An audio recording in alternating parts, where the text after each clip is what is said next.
It's time to rethink the qualifications you require in a job applicant. A diploma has value to the employer, but there are other ways to find candidates with good qualifications but who lack diplomas. I'm Dr. Bill Connerly, an economist and business consultant, and this is another video in my series, Leadership in Today's Tight Labor Market. The tight job market is translating into companies having trouble finding qualified applicants for open positions. DHI hiring indicators shows much longer times to fill job vacancies now compared to even before the recession. Economists at the Conference Board report that more people are getting jobs who do not have diplomas, both no college and even no high school. Also influencing business managers in thinking about diplomas is an important new book by Brian Kaplan, The Case Against Education.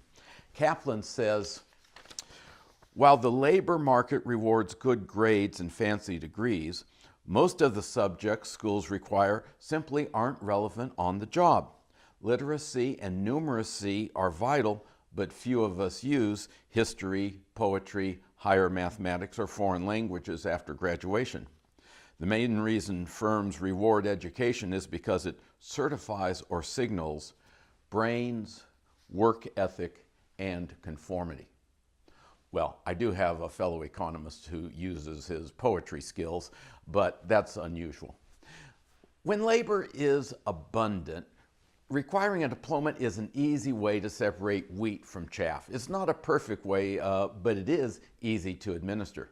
For example, a particular job may not require the skills of a college grad who majored in Russian literature, but that graduate certainly has brains, persistence, and tolerance for BS. But with very low unemployment, it may be time to relax those standards. What will you, the employer, get if you hire the college dropout rather than the college grad, or the high school dropout rather than the high school grad?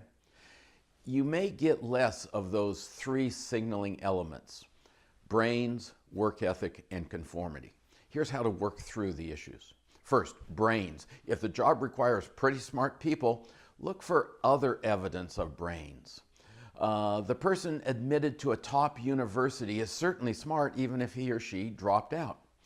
With other candidates, you can look for indicators of brains from previous jobs the person has held, or maybe from hobbies or outside activities.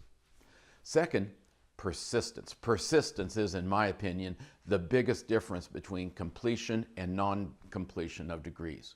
I consider my own 3 degrees a tribute not to my brains, but to my damn fool stubbornness.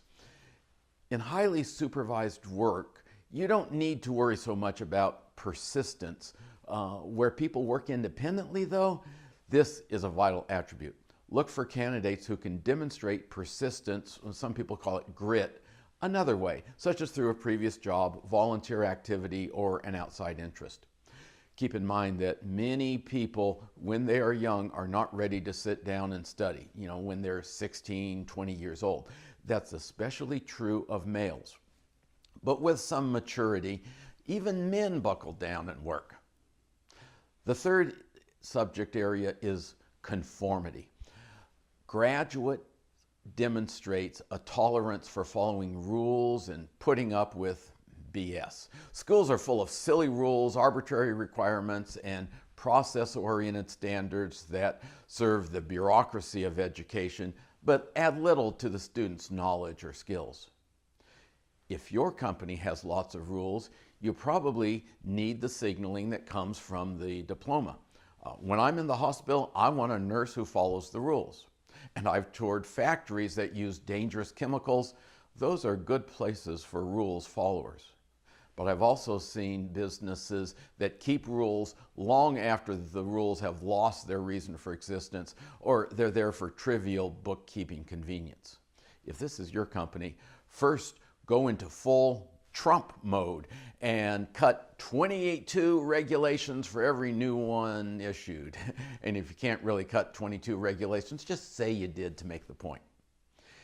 If you cannot cut the rules because of safety requirements, you may need to keep hiring graduates. There's no one answer for every company, but any business having trouble finding talent in today's labor market should consider easing back on degree requirements. However, never cut back on the core values that drive your organization. That might be honesty, respect for customers, or a safety concern. Watch my YouTube video to learn more about the need to hire for these core values. I'm Dr. Bill Connerly. Watch the rest of my YouTube playlist, Leadership in Today's Tight Labor Market.